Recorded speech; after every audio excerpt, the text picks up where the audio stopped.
Hey everybody, welcome back to my channel. My name is Stephanie Bree, and today I'm talking about PC memories, personal computers. I'm 41 years old, and I was born in 1982, so my experience with computers are kind of interesting because I came up at a time when computers, were still new. They did exist, but they weren't ubiquitous like they are today. So I don't have a lot of early childhood memories of computers. First time I saw a computer, I was in fourth grade, and they had one computer in the library that you could use to look up books in the school library. You could also take those book it tests. You could, read a book and then take the book it test and get book it points, and then you could get a ribbon and take that to Pizza Hut and get a free personal pan pizza. So I did that a lot. Or you could play Oregon Trail. That was the one game they had on the system that they would let kids play.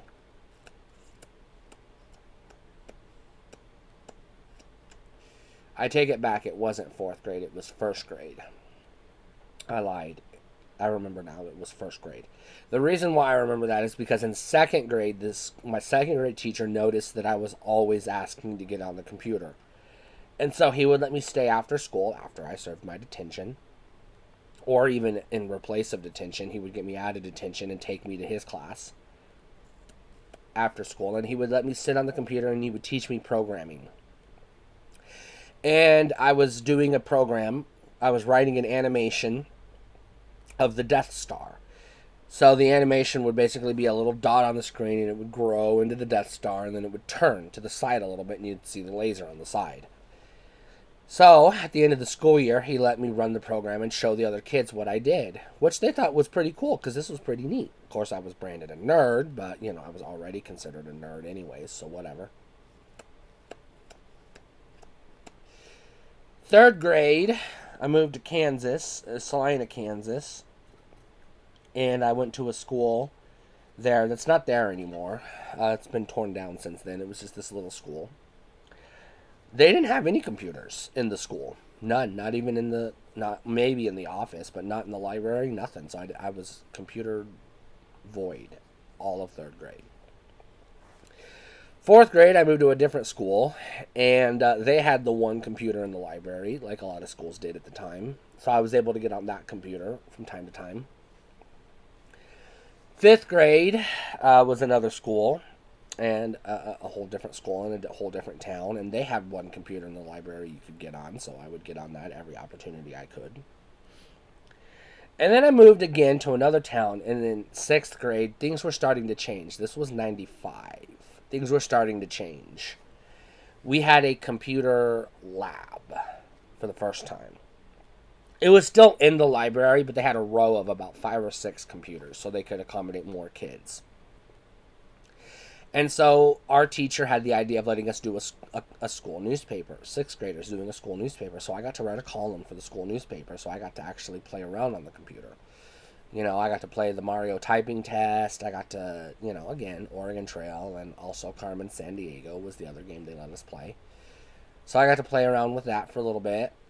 And then in seventh grade, I went to the senior high, and they had a full computer lab downstairs in the basement. And it was a whole room with like 30 computers. And they were a lot of just standard DOS computers, but they had one computer. Well, I actually think maybe they were Windows. I don't remember.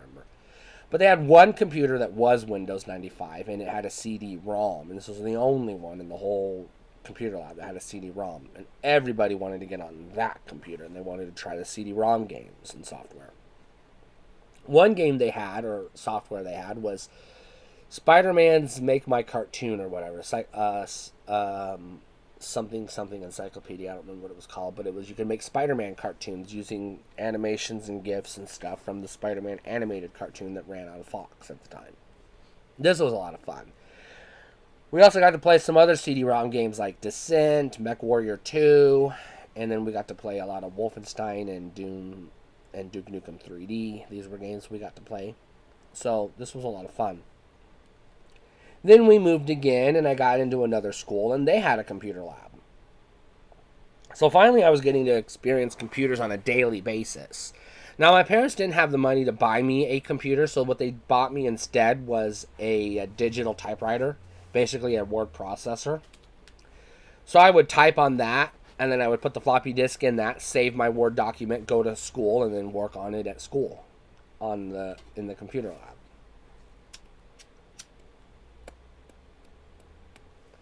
'96, I got my first home computer. I was 12 years old. My dad took me to a Goodwill thrift store, and they had a box. This great big box, and it was a computer in a box. It had a monitor, it had the keyboard, it had the disk drives, a tape drive, it had a stack of software, floppy disks, and cartridges, and some tapes. And I begged him to buy it for me. I was so desperate to get a home computer. And I took it home, and I set it up, and I plugged it in, and I loved the shit out of it. My first home computer in 1996 at 12 years old was an Atari 800 XL from 1970 something. But I loved the shit out of it. I was just happy to have a computer. A year later, I was living with my grandma in 97, summer of 97, and she bought me a Commodore 64 computer. And then she bought a Commodore 128 at the thrift store, so I got 2 computers that summer. So now I had 3 computers. We moved to Jackpot, Nevada. This was our first time living in Jackpot. And I found an old computer at a yard sale. It was a Tandy something, and it only had DOS on it. This was a early 90s, late 80s computer. I don't know exactly what year it was, but I begged my mom to buy it for me because this was more like a real computer, you know. So she did, and I got to play around with it for a while. And then Y2K happened, and my mom was freaking out about computers. Well, my great-grandma died. So my grandma inherited a bunch of money from my great-grandma. And she decided to buy herself a brand new computer. A Windows 98 computer with a DVD-ROM. But since she had money left over, she agreed to buy my mom a computer for us kids so we would have an actual real computer. So she bought us a compact Presario. This had Windows 98 second edition on it. It had a CD-ROM, which I was excited for. And it was a CD burner, so that was a plus. It had a 56K dial-up modem, so we could get on the internet finally for the first time in my life. Outside of school. And it also had it had a Pentium 2 processor. It had 16 megabytes of memory RAM. It did not have a USB port on it. I take that back. It had one USB 1.1 port on the front. It didn't have any in the back, so it used PS2 mouse and PS2 keyboard. Not PlayStation 2, but PS/2.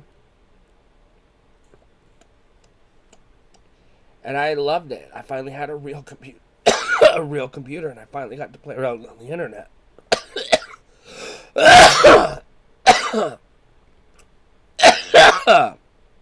So, I took a class in high school on how to make websites. So at home, I signed up for GeoCities and Lycos and Angel Fire, and I made websites. I had a bunch of websites, just a bunch of crap websites. And I love playing around with computers. And this is the time I discovered emulation. So I bought a controller, a game card adapter for my computer, plugged it into the PCI slot in the back. Bought a controller, plugged it into the computer, and I was able to play video games finally. Real video games on a computer with a controller. It was an Interact controller in the style of a Sega Saturn controller. So it had 6 face buttons, 2 shoulder buttons, a start button, and another button on the left. So it looked a lot like a Sega Saturn controller. So I got to play video games on that. And then in 2004, I bought my first computer with my money. And I bought another compact because my mom's was a compact, and it was a pretty good computer. So I thought, yeah, this is a pretty good computer. This one had it had the AMD, but it was the equivalent of a Pentium 4, whatever the AMD. I think it was a Celeron, if I'm not mistaken. Anyways, this one had a DVD ROM inside of it instead of CD-ROM, and it was a DVD burner, so I got to pirating DVDs right away. This one had the 56K modem, but it also had a network adapter, a LAN network adapter, which would get me connected, an Ethernet cord, basically, port, which would get me on the DSL internet and then the cable internet later on. So I was finally able to experience high-speed internet for the first time. And I paid for it. I told my mom, I'll pay for the internet. I wanted the high-speed internet because I was into pirating stuff, so I needed the speed to be able to download my movies off the movies and video games and comics and stuff off the internet. And then in 2007, I decided to try my hand at building a computer. I bought a shell off of eBay. I bought the individual parts, the processor, the graphics card, the RAM, the DVD ROM, or DVD burner, the ports that I wanted. I put it together and installed Windows XP on it, and I was happy. I was good to go. And it was a good computer for a lot of years. A lot of years.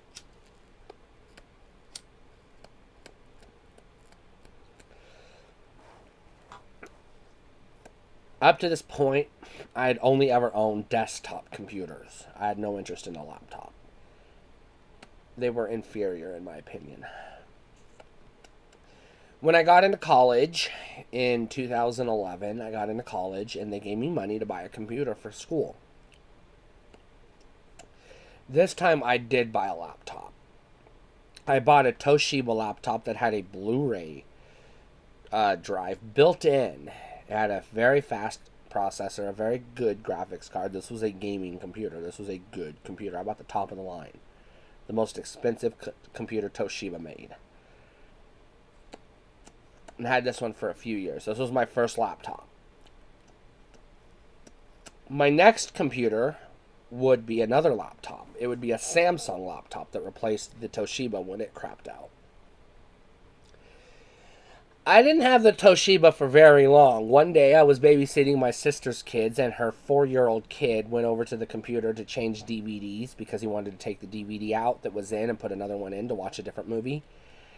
And he got tangled up in the cord because I still had a wireless mouse and keyboard at the time. And he sat down and yanked the computer with the DVD tray open off the desk, and it hit the floor and it broke. And the computer was it was done for. So I bought my third laptop. This was an Asus. This was the first time I ever bought an Asus. Or an off-brand computer. It wasn't a Toshiba. It wasn't a Compaq or HP or anything. I did not like that thing at all. My next computer, my next laptop, was this one that I'm using now. This is an Asus, or not an Asus. This is an HP, actually. But I didn't buy this one. What happened was my computer, I was doing YouTube videos and making podcasts, and my computer broke. The screen cracked, and it was a touch screen, so the screen cracked, and the computer was useless, basically. I could still kind of use it, but a lot of keys broke off the keyboard, so it was like, it was a pain in the ass. So I just put on Twitter I needed a new computer, and somebody responded, and they sent me this one in the mail for free. So that's how I got this laptop. Now, a few years ago, 2020, I was working at the newspaper, and I decided I wanted a desktop computer again. So I was the digital producer at the newspaper. So I was doing all of our digital content, our videos, our podcasts, our YouTube channel, our Facebook, etc. So they got me a desktop computer at work, and I decided this was a good computer for video editing, and that's what I wanted it for. So I bought the exact same, I looked up the model number and bought that exact same computer off of eBay and set it up. Now, eventually, the power supply broke on that computer, and when I moved from Texas to Idaho this past summer, I left it in the closet. I forgot to pack that computer, so I don't have it anymore. I just forgot. I didn't clean up my storage shed, and the computer was in the storage shed. So now all I have is this laptop and my broken laptop in my bedroom. Along the way, I would pick up old school used retro computers, desktops, and laptops from time to time just to tinker with. So I had a lot of experience tinkering with computers. I had some Windows 95 laptops for a while. I played around with them. And then I had a Windows 2000 laptop once that I played around with it. But I realized after a while it was just too much to keep up with. These, the skyrocketing prices of computer parts like graphics cards and such because of the rise of, the blockchain and everything. And technology was just moving too fast for me. So now I just stick to my pre-built laptop. I am in the market. Whoops. I am in the market for a new computer, as it is, and I'm trying to decide if I want to piece together another desktop or just get a gaming laptop. So that's what I'm toying with right now. That's where I am right now. But computers were not a part of my childhood, my early childhood. I didn't really start to get into computers until around 6th grade, and that was when the schools started to get them. And it was slow going for a while. I mean, it took a while before we started to get computers in the classrooms, and even then it was like only some classrooms, and it would be one computer in the classroom. We would have a couple computers in the library, and then maybe a computer lab somewhere on campus. My last year of high school was 2001, so we still weren't like, you know, computers still weren't like everywhere yet, like they are now. So let me know, what was your first home computer? What was your first laptop? I do have a tablet, but I'll do a separate video on tablets because I think those are different enough. And I've only ever owned the one tablet. I had an iPad in school that I leased from campus. So I did get to play around with an iPad, but that's a whole other video. Stay cool.